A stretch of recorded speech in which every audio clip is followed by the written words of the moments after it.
In the shadowed hours, when the hearth is low and the wind murmurs through unseen eaves, you are most welcome, traveller.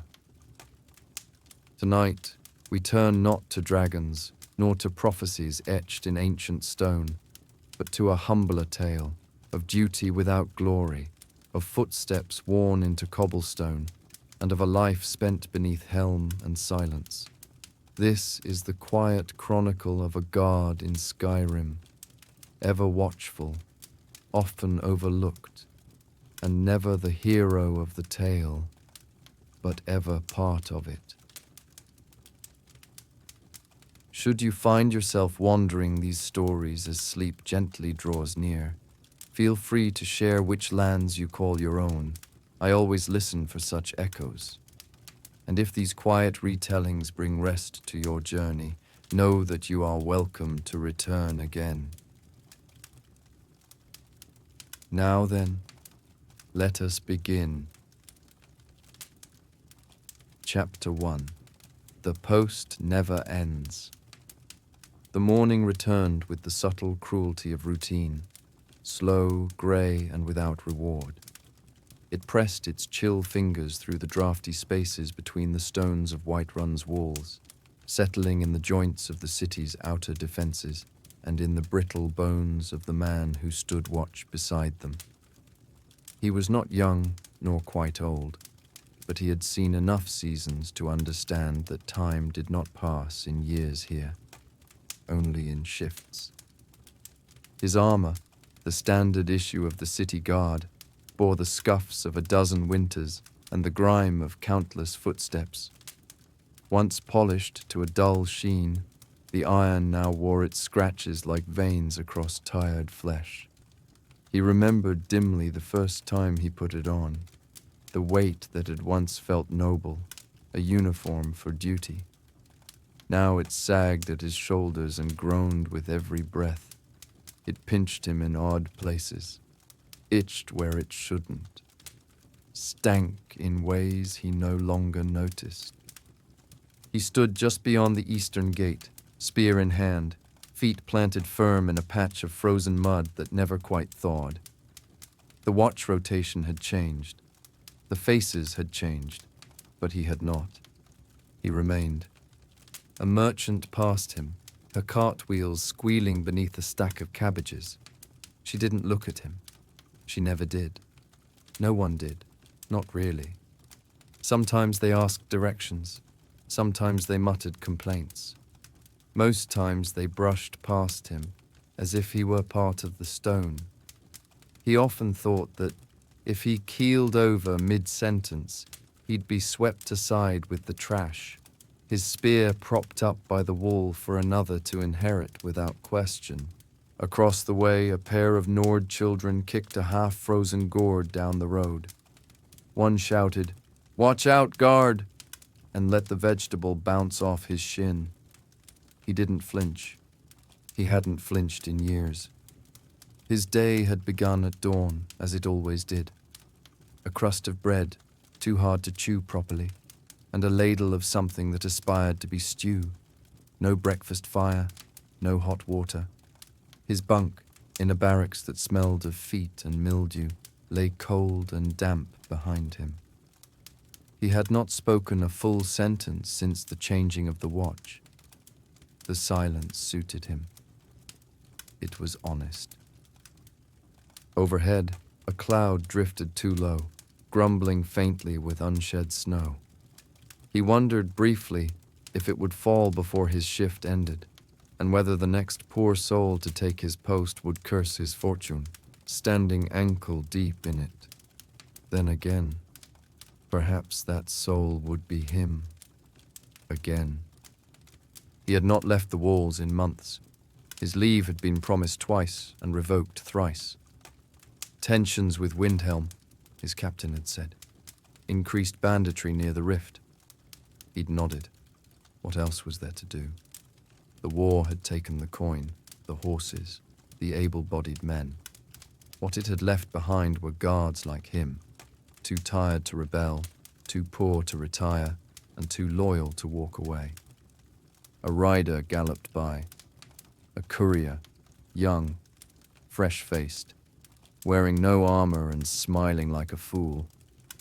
The guard watched him vanish into the southern hills, kicking up dust and pride, the sort of soul who believed he mattered. He had once believed that too. Mid-morning came with its usual rituals. A man with a busted wheel cursed the ground. A Khajiit trader offered him skooma under breath, eyes darting. A noble's carriage, cloaked in blue and silver, passed through the gates without a nod in his direction. He caught the eye of one of the housecarl escorts, a woman with a blade that gleamed like wealth, and she looked past him like he wasn't there. That, too, was routine. The tasks varied, if only in shape, never in spirit. Once he had to escort a drunken bard from the local tavern to the jail, listening to verses slurred about giants and maidens. Another time he'd fished a dead goat from the river with a rope and 2 hours of slow dragging.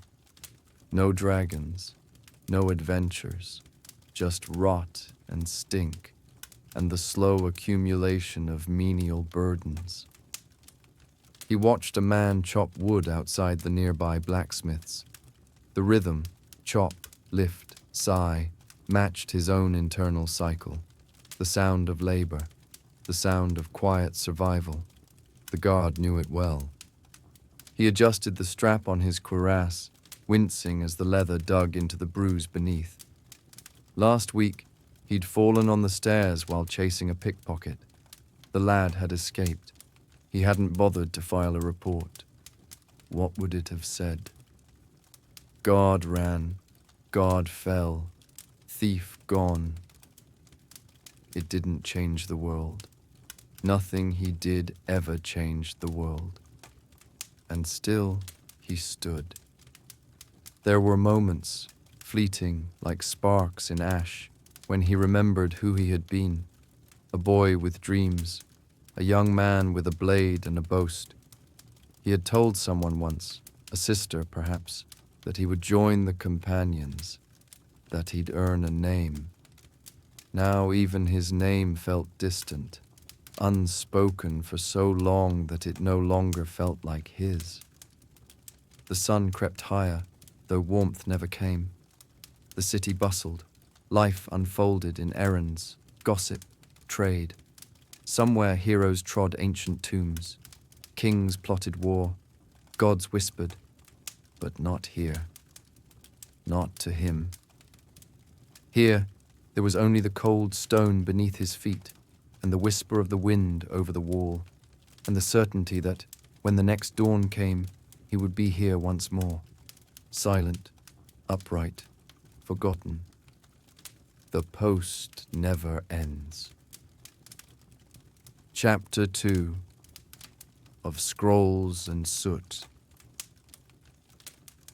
It was midday, and the sun, though high, offered little comfort beyond the slow melting of frost on iron hinges and the shallow gleam it lent to puddles beneath the guard's boots. The world above was crisp and blue, but he felt no warmth. Whiterun's outer gate cast a long, crooked shadow across his post, and he stood in it like a forgotten statue whose meaning had been lost to time. He shifted his weight slightly, just enough to appease his aching knees, and resumed the stillness that defined his hours. One might have mistaken him for daydreaming, but in truth, his thoughts wandered like a beggar through back alleys, never staying long in any one place. His eyes, though dull with the haze of repetition, did not close. The captain had made that mistake once and received a dressing down from the Jarl's steward so scathing it might have peeled paint from a shield. Behind him, in the echoing courtyard near the stables, 2 stable hands argued over who had left the saddle blanket on the wet ground. He knew their voices by now, had heard every permutation of their disagreements. He could tell without looking, who would win this round. Such were the quiet prophecies afforded to those with no role in grand destinies. A courier brushed past him without a word. Again, the guard watched the youth vanish into the central district, sack bouncing against his back, oblivious to the creaks and clinks of old armor left standing like a relic. The guard exhaled slowly. What was it to be a courier? No armor, no endless hours at the gate. Just letters, scrolls, and the arrogance of momentum. Speaking of scrolls.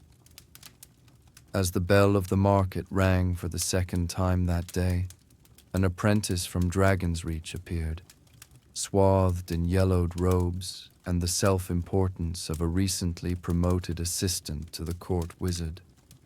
The lad's arms were full of parchment, rolled too tightly, ink still drying. One hand clutched a satchel of peculiar smell, one that spoke of burnt salt and crushed moth wings, magical supplies, no doubt. "God," the apprentice said, not looking up. "Make way." The guard stepped aside, out of habit, but said nothing. The apprentice brushed past, trailing muttered incantations under his breath as though reciting verses for no one's benefit but his own.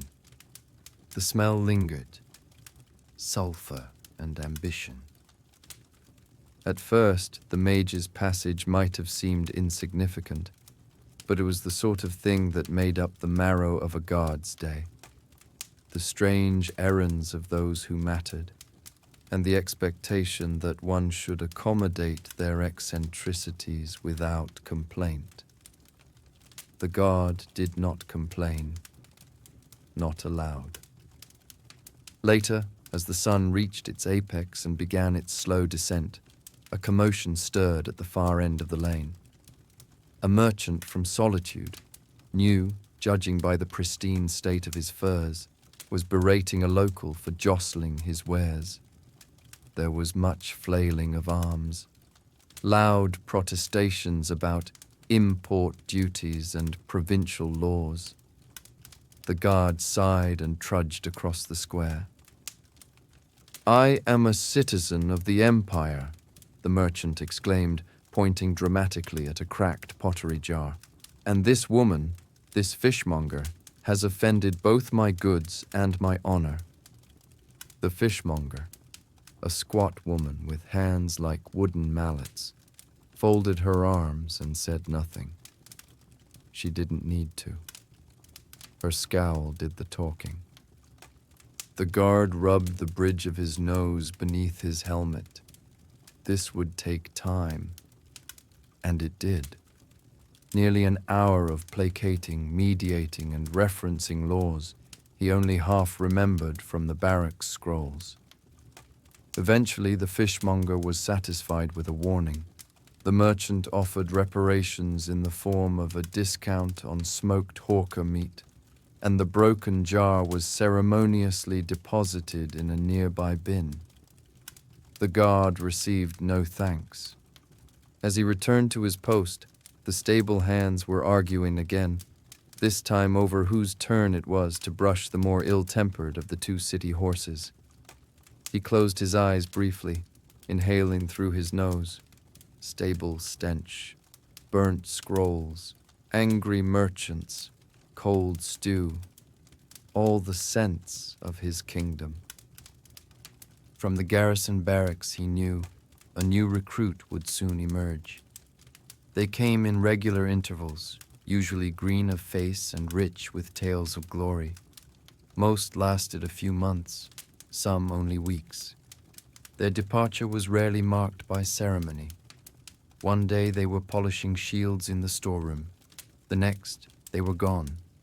Deserted, transferred. No one knew. No one asked. The city swallowed them as it swallowed everything. He thought, not for the first time, of Helgen. He had been assigned a transfer there once, before the dragons, before fire rained from the sky and stories changed the world. His request had been lost or ignored. The gods had not spoken to him, had never spoken to him. And still he stood. Later, the wind picked up. Snow drifted in like cautious ghosts, spiraling gently before settling into cracks and corners. The guard watched it pile on a windowsill, untouched and delicate. For a moment, he wondered what it would be to live in one of those homes, a hearth, a warm drink, perhaps a companion who knew his name. But such thoughts were a luxury. He did not own a hearth. He did not own warmth. Even his name, he had not spoken it aloud in so long that it sounded foreign in his memory. By twilight, the world softened to blue and grey. The torches were lit. He lit his own, shaking the flint with practiced flicks. The flame caught, cast dancing shadows across his boots. The fire didn't warm much, but it was something. Another patrol passed by, nodding curtly. A few words exchanged, about wolves near the western fields, about a carriage wheel breaking near Riverwood, about a bard who'd insulted the Jarl's court again. The guard nodded in response, offering little. They moved on. By now his legs ached, his back had tightened. His left shoulder, struck once long ago by a skooma-mad thief, still carried the occasional twinge. No one asked about it. No one ever did. And yet, he stood. The world of Skyrim turned in tales of Dovahkiin and Daedric princes, of great wars and hidden tombs. He had heard the songs once, ballads in the tavern, sung over mead and meat. They never mentioned the guard at the gate. The man who held the line between order and chaos with a dull spear and aching bones. But he was there, always, watching, waiting, holding a place in the tale that would never be told. As the final light dipped behind the mountains and the stars began their quiet watch, the guard remained at his post. Not because he believed in glory, not because he hoped for reward, but because the city, for all its indifference, would be lesser without him. And because some men are not born heroes, but endure nonetheless. Chapter 3: Paperwork and Pettiness. At first light, the sky was a dull smear of charcoal, the kind of morning that threatened snow but could not commit. It hung low over Whiterun's walls, brooding and dense, like a debt long past due. The kind of sky that made the bones ache before the feet even met the ground. The guard awoke in the barracks, as he had every day for years, beneath a thin wool blanket that had never known warmth, and beside a man who snored like a wounded bear. The smell of damp straw and cooked lard clung to the rafters, unmoved by any draught. Somewhere nearby, a rat skittered between floorboards with the confidence of an old friend. He dressed without hurry. There was no rush, only repetition. The bindings of his greaves were stiff from the cold, and the buckles never quite aligned. He grunted as he adjusted them. He remembered a time when armor had slid on like ceremony. Now it clung like obligation. He tightened the leather and let out a sigh, halfway between pain and resignation. His first task of the day was not to patrol, nor to stand guard at the gate, but to report to the captain's office. A summons had been nailed to the barracks door, smeared in soot and half-frozen. "Report at dawn," it had said. "Bring your ledger." The ledger. He retrieved it from beneath his cot, its cover warped by moisture and time. Inside, it bore the scribbled accounts of petty crimes, complaints about livestock, and a detailed inventory of arrows broken in the last 3 weeks. The ink bled in places where snowmelt had found its way between the pages. Still, it was legible. Mostly.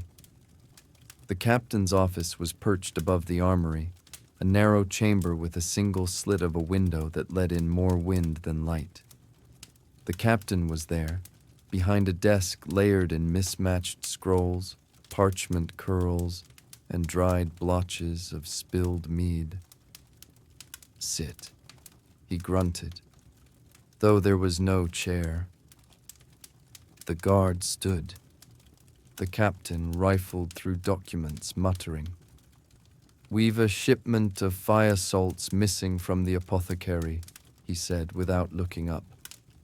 "And the stonemason claims someone's been urinating on his foundation blocks. The steward wants a report, signed, by tonight." The guard nodded, silent. Oh, and the stablemaster's goat got into the chapel again. The captain's eyes lifted. "You're the only one with enough patience to talk to priests and animals."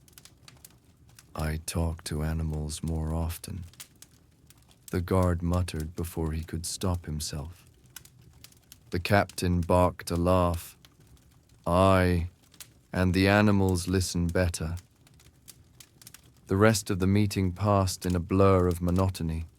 He was handed 3 new scrolls of orders, one on parchment so brittle it snapped at the corner. Bureaucracy, like a disease, spread deeper every year.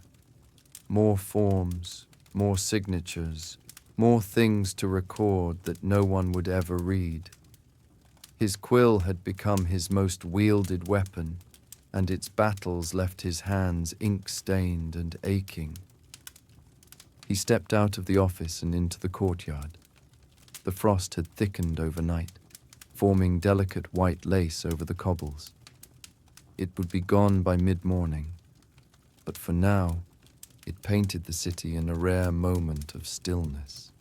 His next task brought him to the temple of Kinnereth, where the goat had indeed taken residence.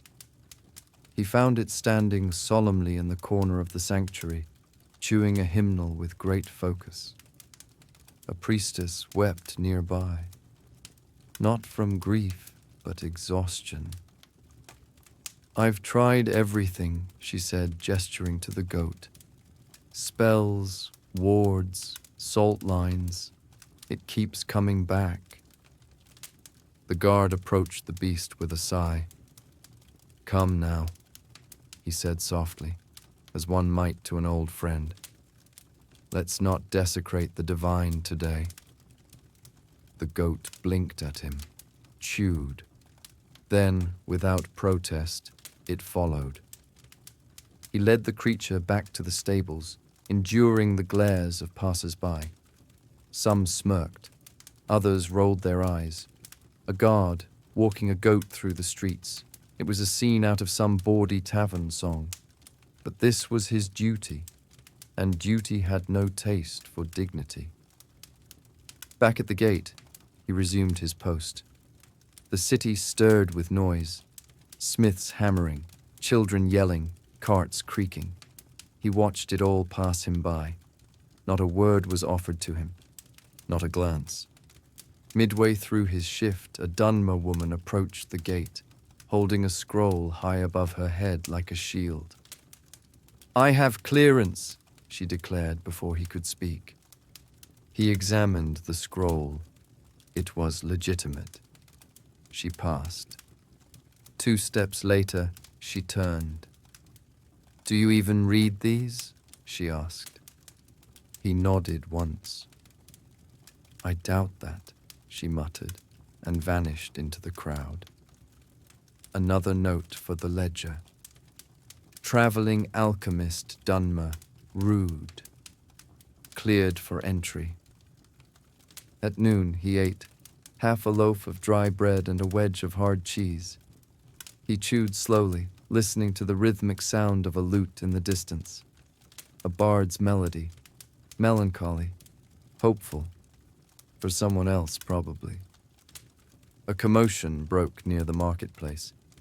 He approached and found a Nord woman berating a beggar for touching her sleeve.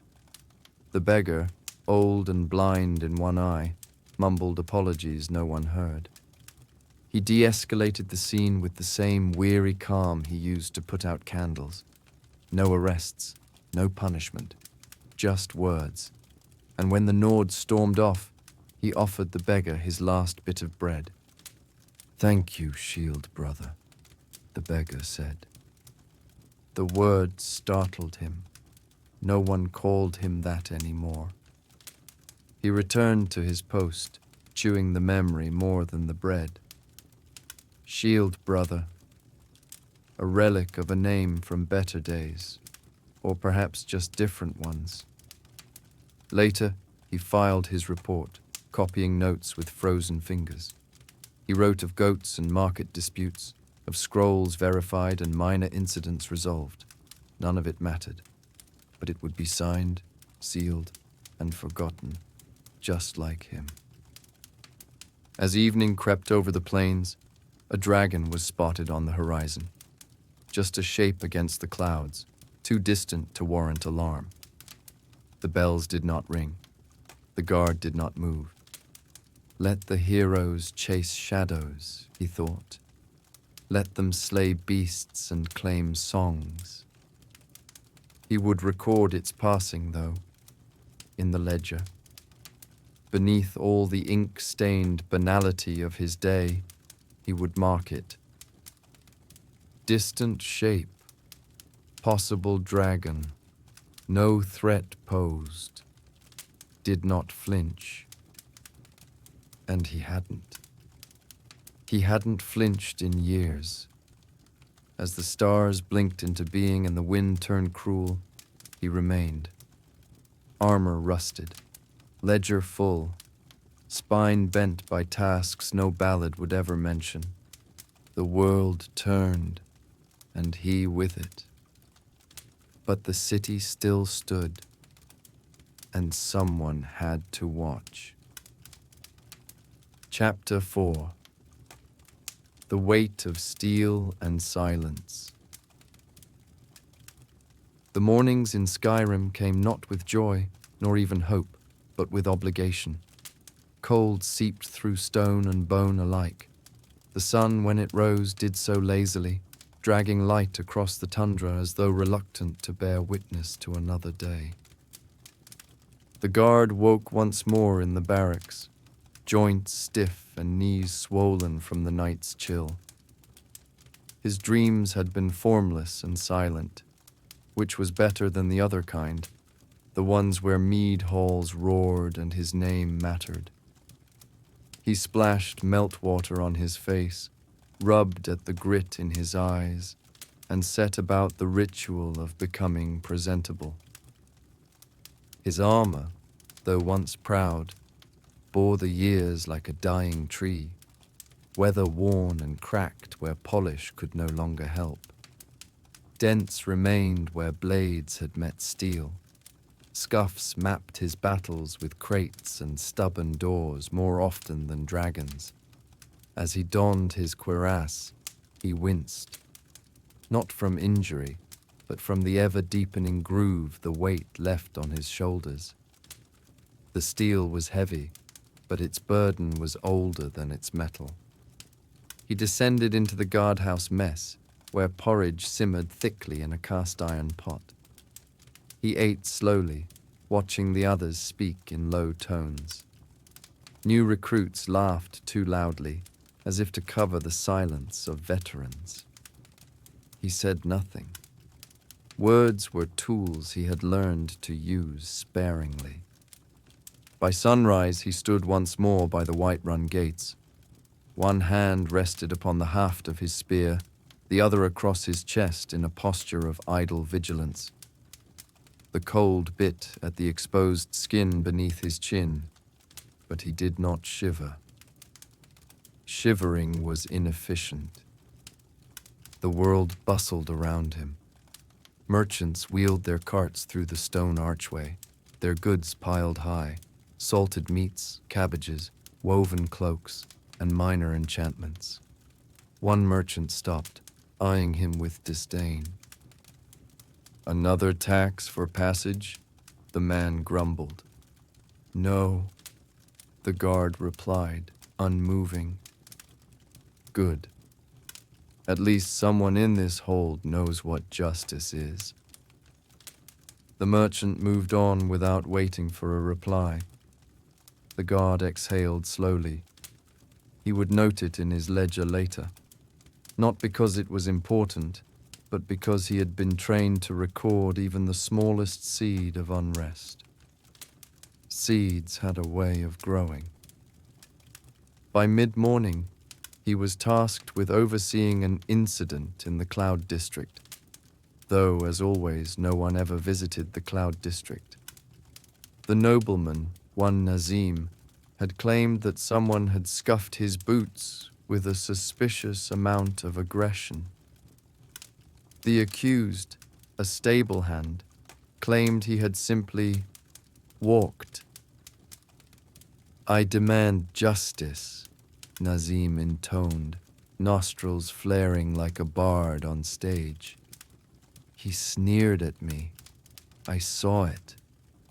The guard listened, motionless. When both men had exhausted their breath and their dignity, he cleared his throat. "No harm done," he said, gently nudging them toward dismissal. "Return to your duties." "Do you know who I am?" Nazim asked, not for the first time. The guard paused. "A citizen of Whiterun," he said at last. It was not the answer the nobleman wanted. It never was. Later, he lingered near the Gildergreen, watching as the sun caught on its ruined bark. The great tree, a relic of the past, was dying, splintered and dry. Some said the sap had stopped flowing when the goddess stopped listening. It was hard not to draw comparisons. As he patrolled through the market, he watched a young boy attempt to steal a sweet roll from a distracted vendor. The child was swift, small, and utterly transparent. The guard caught him by the collar before he even reached the stall. "I'm hungry," the boy mumbled. "So am I," the guard replied, and let him go. He did not stop the boy when he stole it on the second attempt. Sometimes, mercy was more efficient than punishment, especially when there was no one else to notice. The afternoon brought with it the drudgery of formality. A visiting thane from Falkreath arrived with a caravan and a swollen sense of self-importance. The guard was tasked with receiving him at the gate. "I was told there'd be a welcoming committee," the thane sniffed, adjusting his furs. "You were misinformed," the guard replied, bowing just enough to avoid insult. He escorted the man through the city, enduring complaints about the mud, the smell of the stables, and the lack of refined company. The thane spoke at length about his own hound, his own wines, his own conquests. The guard remained silent throughout, nodding at appropriate intervals. "You're lucky to live here," the thane said at last, as they reached Dragon's Reach. "It's so quaint." The word fell like an arrow made of honey. The guard nodded once more and turned back to the street. It was dusk now. The sky burned orange, and the shadows grew long upon the stones. A bard had set up in the square and was playing a tune familiar to all, "The Dragonborn Comes." The people gathered around in reverent silence, their eyes soft with wonder. The guard watched from the periphery. He had heard that song 1,000 times. He had even once believed it, when dragons were more than smoke in the distance. But now the Dragonborn was a stranger, sometimes seen in passing, cloaked in awe, never in need of guards or gates.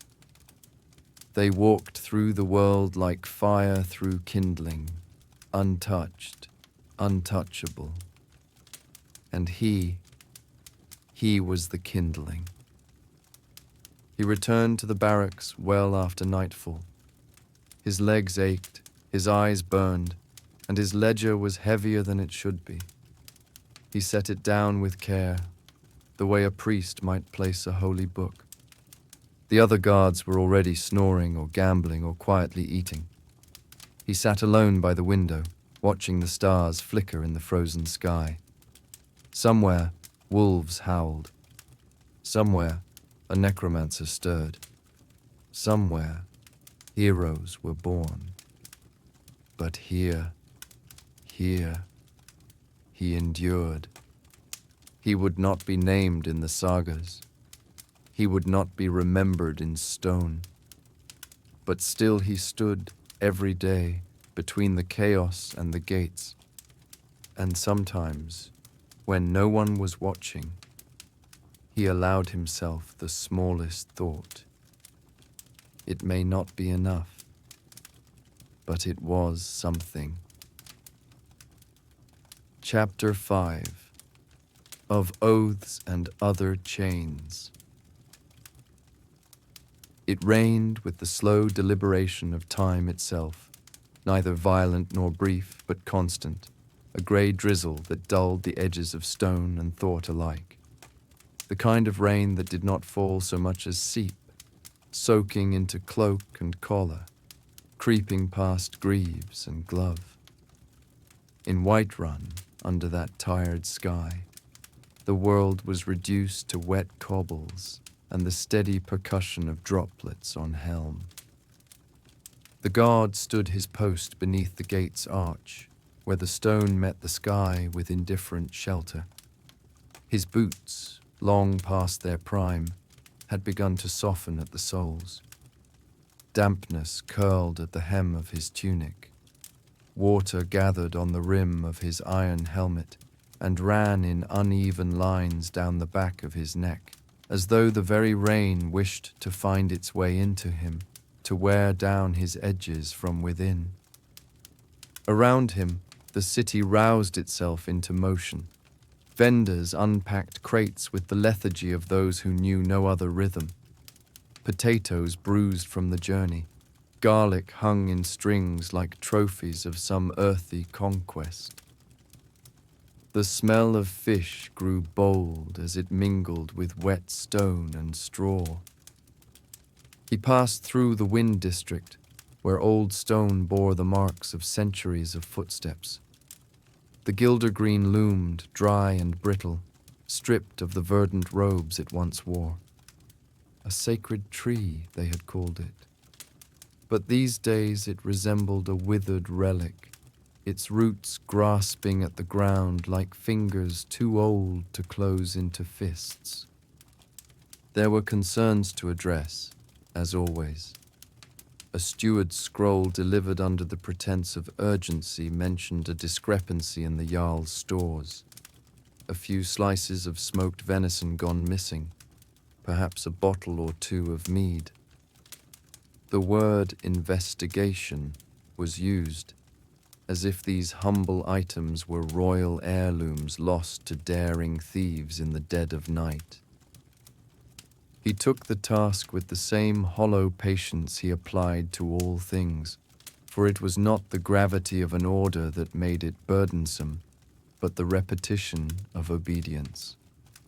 The goods would not be found. More likely, they had never been counted correctly to begin with. It was not a theft, but an error draped in ceremony. The patrol carried him up the long steps toward Dragon's Reach. The grand hall received him with the same echoing silence it always did. Its hearths were tended, banners suspended with theatrical grace. the same grace that insisted the city was noble, just, and whole. The steward gestured vaguely in his direction and murmured about shortages and the expectations of swift results. He noted every word, not in writing, but in the careful stillness of his posture. These moments passed quickly when met with silence. Resistance made them linger. Later, down in the square, mercenaries idled near the forge. Their weapons clattered against their armor with each swaggering gesture. They were men who carried the scent of campfire smoke and false tales, eyes bright with the belief that they were central to the saga. One could always tell who believed themselves destined for song. The guard, by contrast, bore no illusions of saga. His armor had long ceased to shine, and his name had never passed the lips of a bard. He remained at his post, weathered into it like the stone steps themselves, resisting neither mockery nor the urge to respond. There was dignity, if not pride, in restraint. As the afternoon waned, a courier appeared, soaked, panting, and far too young for the weariness already in his eyes. He handed over a folded letter bearing the crude wax of a simple seal. Not the kind sent from court, but from hearth. Within, a brief scrawl. His sister's hand. There was a mention of weather in the reach of their mother's evening prayer, of news of dragons in the north and hopes for his safety. The words were gentle, unadorned, yet they struck deeper than the orders of lords and stewards. He folded the letter carefully and placed it within the ledger. Not between accounts or notes of unrest, but in the blank pages at the back where silence lived. Evening descended with a sigh. The rain had ceased, and in its absence the city seemed to breathe again. Children reappeared in the streets, their voices rising like birdsong. The smell of firewood joined that of wet earth.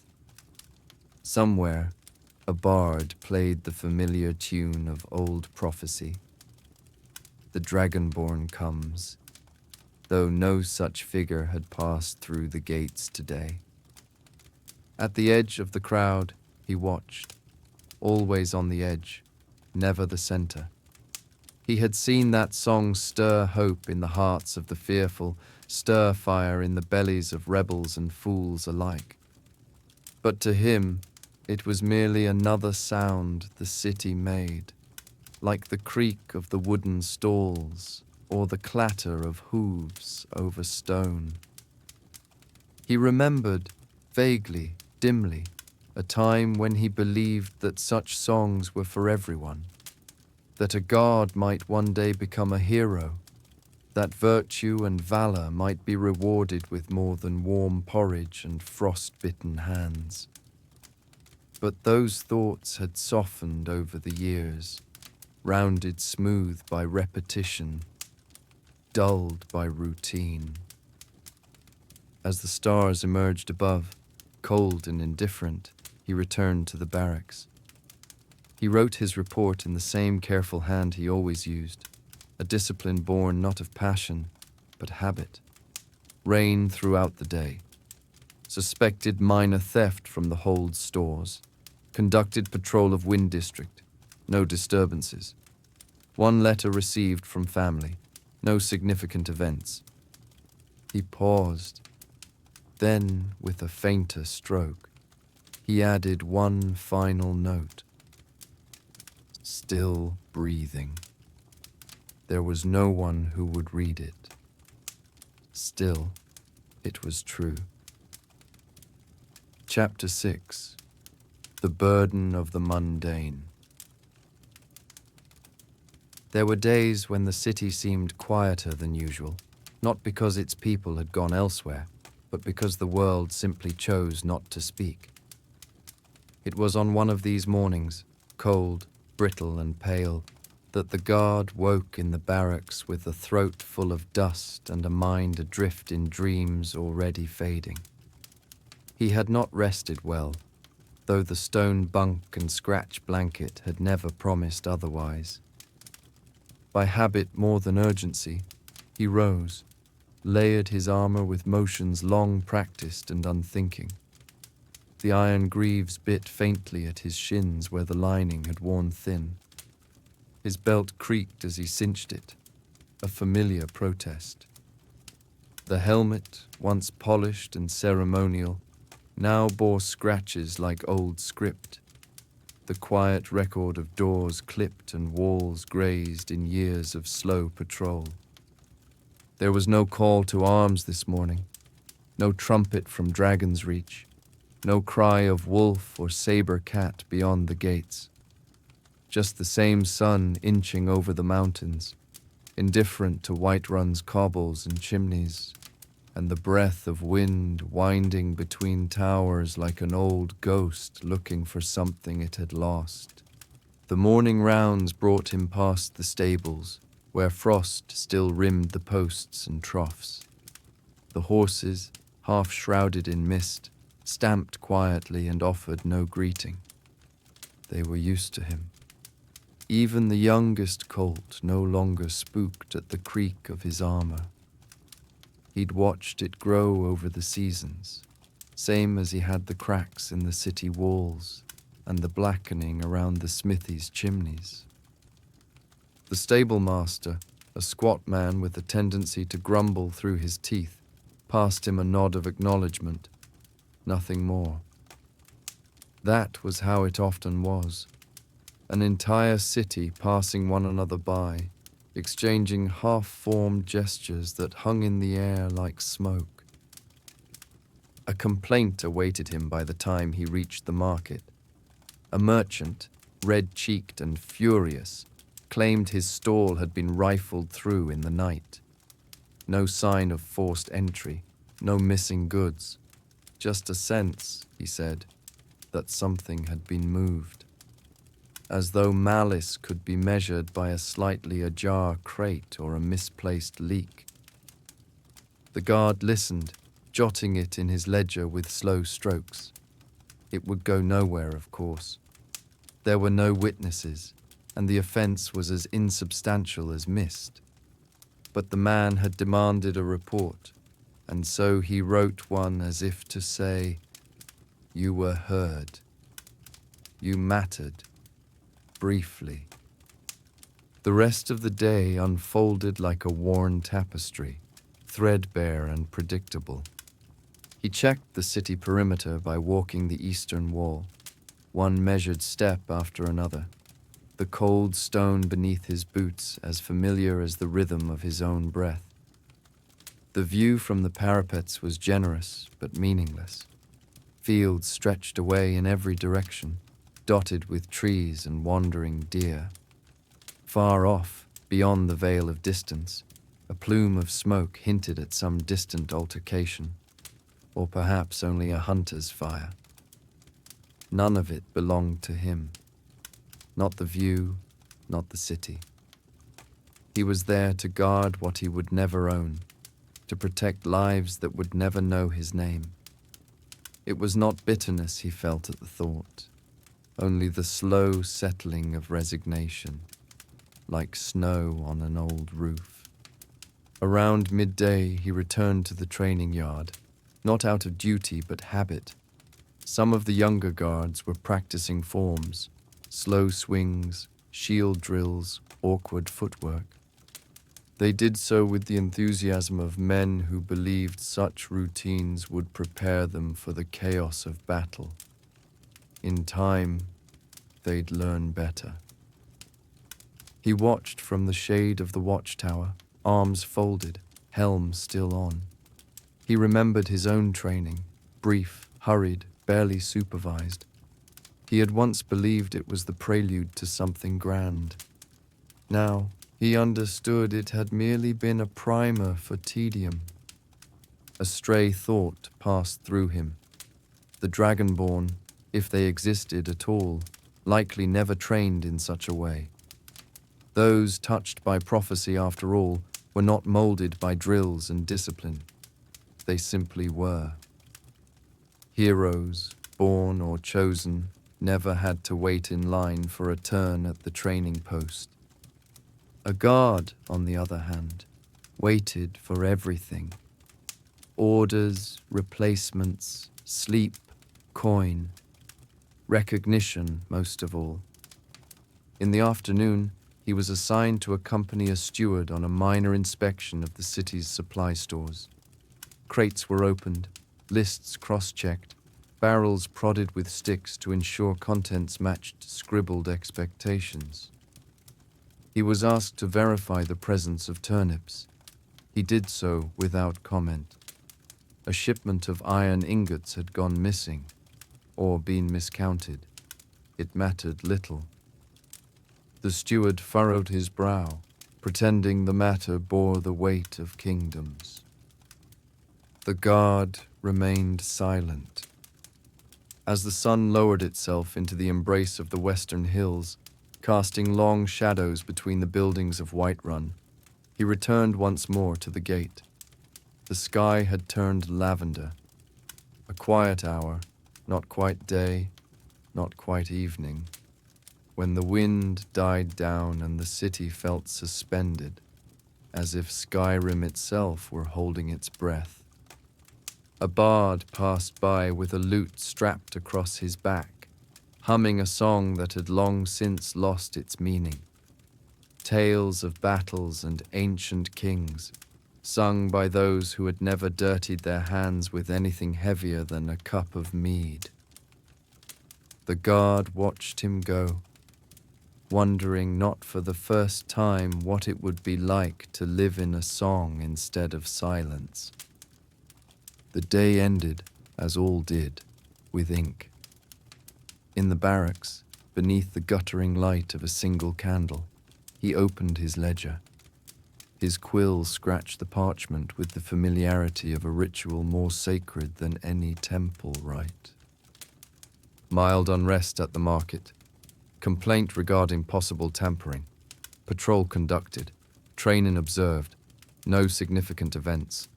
Missing shipment of iron. One bard, one song. Weather fair. He hesitated, then added in smaller script. No thanks given. No names remembered. He paused again, then underlined it. A breath passed from him, soft and low. Not a sigh. There was no drama in it. Only an exhalation of the day and of himself. Then he closed the ledger and blew out the candle, the flame curling into nothing. Another day had ended, and he was still there. Chapter 7. In the hours between. There is a kind of stillness known only to those whose lives are measured by watch shifts and bell tones, not silence precisely, but the quiet that follows after effort and precedes it again. The time between one patrol and the next, when the armor creaks less and the boots are not yet dry, is not time in the usual sense. It stretches. It sinks its claws in. The guard sat within the barracks antechamber, where the air was thick with damp wool and iron polish. A modest brazier glowed at the center, doing little to warm the corners of the stone room, but enough to cast twitching shadows across the floor. There was a bench, two, in fact, but neither offered comfort. Still, they were something to sit on, which was more than the streets provided. Outside, Whiterun carried on with its usual shrug. Merchants hawked with voices grown hoarse. Guards murmured their rotations. Chickens clucked and pecked in the mud, as though unconcerned with the metaphysics of guard duty. Somewhere in the distance, a hammer rang out with rhythmic certainty. The blacksmith was always working. Her forge could be relied on more than the sun. He stretched his back, hearing the familiar crack of tired bones. The day's duties had been light, which meant, paradoxically, that they felt heavier. At least when a brawl broke out, or a saber cat threatened the outer farms. There was purpose in the steps, something to focus the mind. But on days such as this, quiet, grey, uneventful, one was left to confront the long, barren road of thought. He wondered if the Dragonborn, wherever they were, ever knew boredom. It seemed unlikely.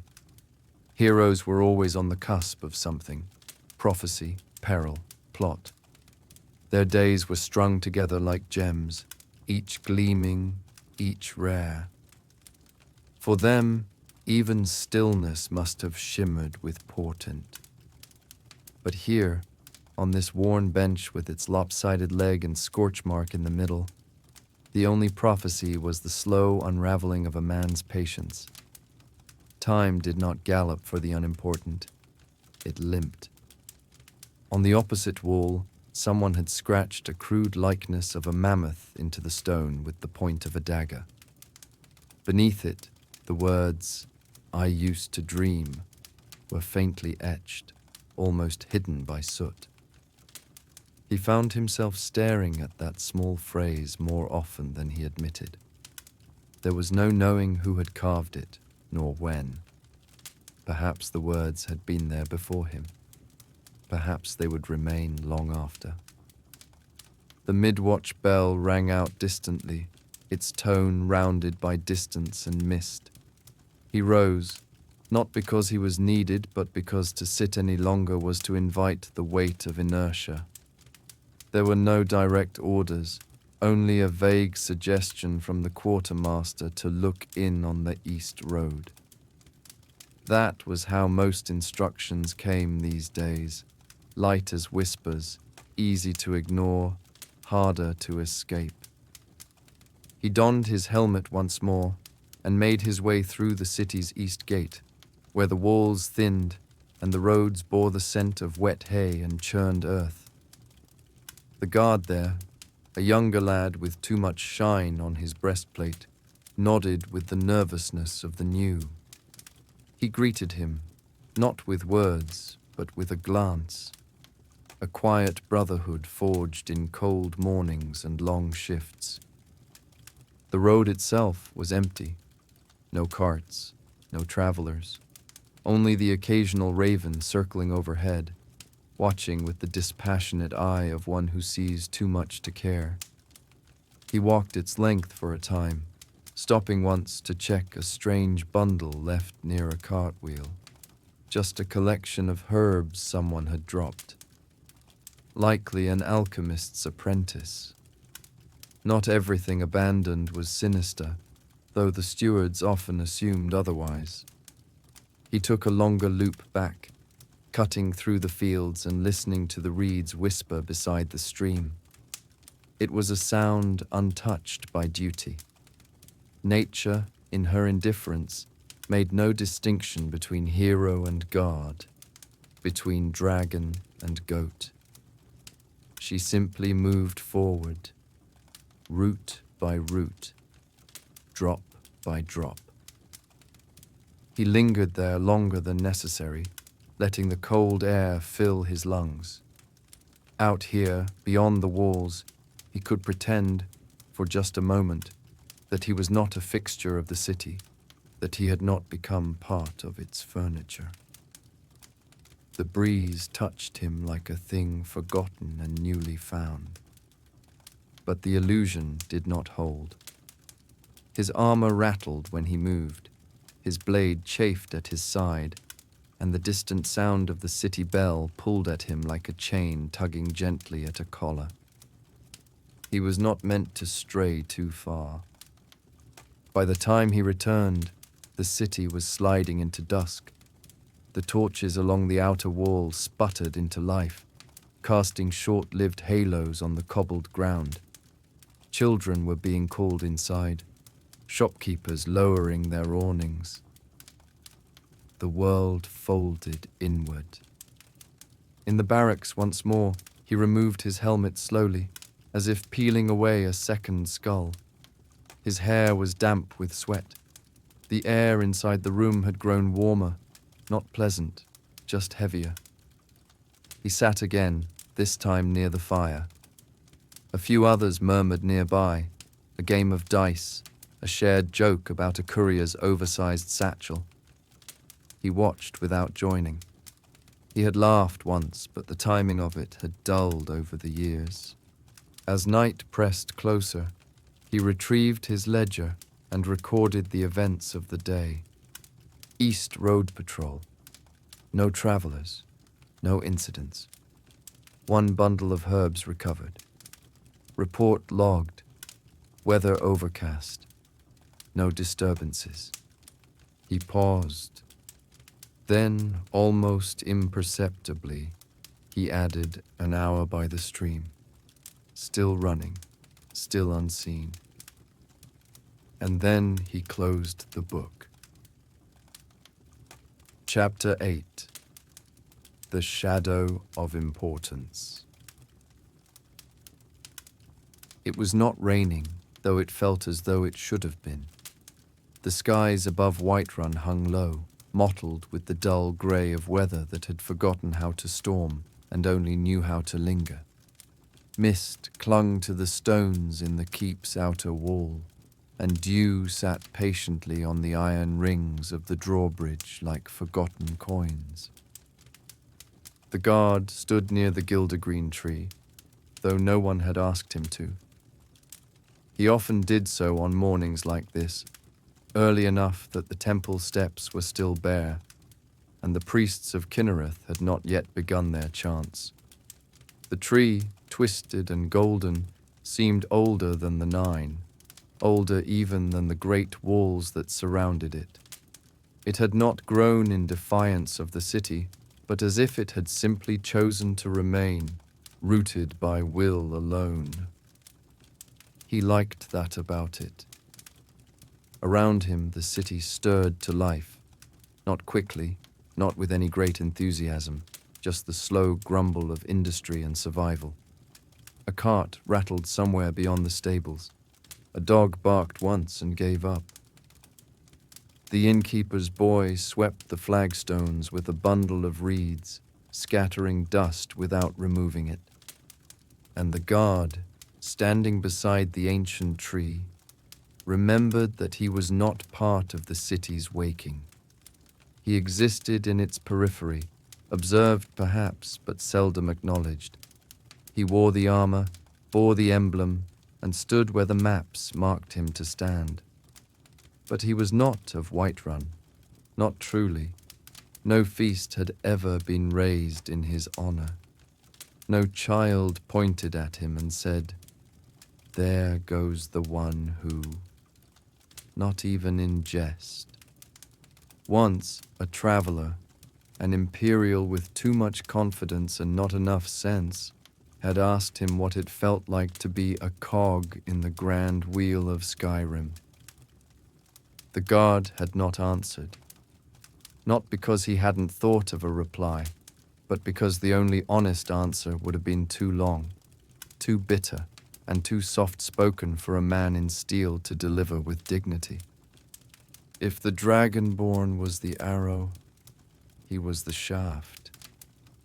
Necessary, yes, but never the point. He made his rounds without being told, passing through the wind-damp alleys of the Wind District, where gutters clogged with leaves and the tavern door hung slightly ajar from a night too loud. At the gates, a courier passed by without slowing, cloak whipping behind him like some grand banner. Always in motion, always delivering. The guard wondered what that felt like, to have one's path written by urgency rather than obligation. In the market, a noblewoman's steward argued with a vendor over the price of leeks, gesturing with the sort of disdain that required generations of breeding. He was not called to intervene, not that day. He lingered nonetheless, A presence meant more to discourage escalation than to resolve anything. He found that he had become quite good at that, being visible without being seen, standing without intruding, offering calm without comfort.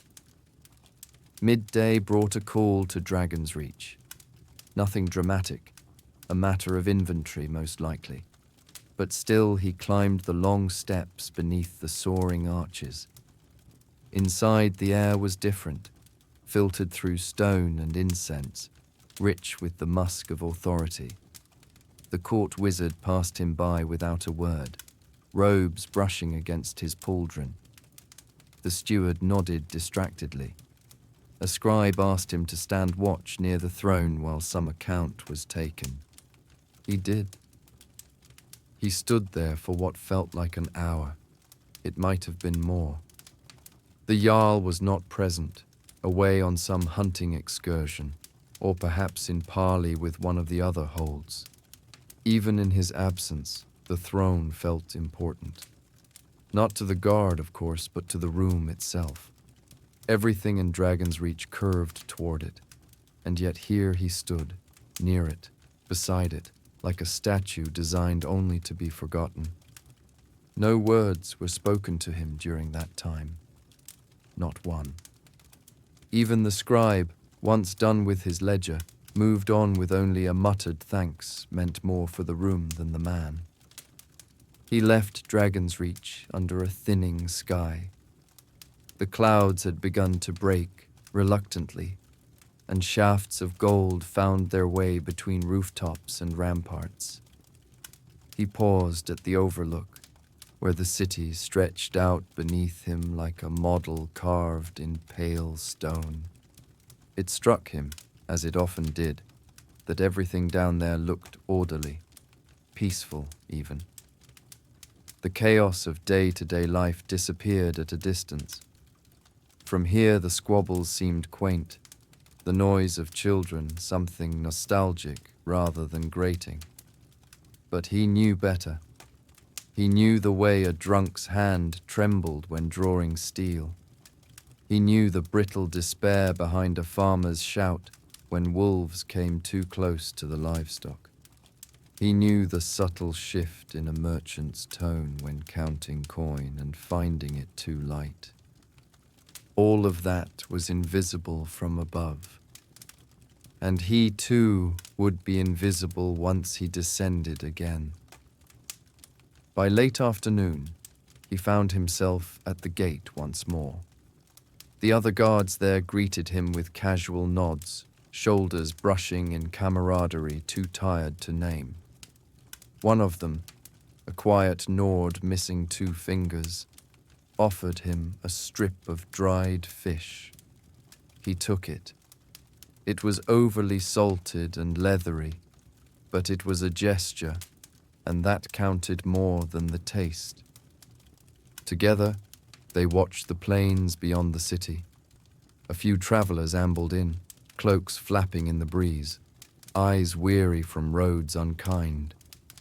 None of them looked twice at the guards who watched them enter. None thanked them. None paused to wonder if this was the same man who had watched yesterday, and the day before, and the year before that. The guard chewed his fish slowly, savoring the monotony. This too was a kind of sacred act, the sharing of bland rations between men who had seen too much to be surprised and too little to be remembered. Night came without ceremony. The torches hissed as they lit. The city curled inward once more. And the guard, beneath helmet and steel and the weight of being unnecessary, simply stood his post. Another day had passed. He had not mattered. And yet, he had been there. Always there.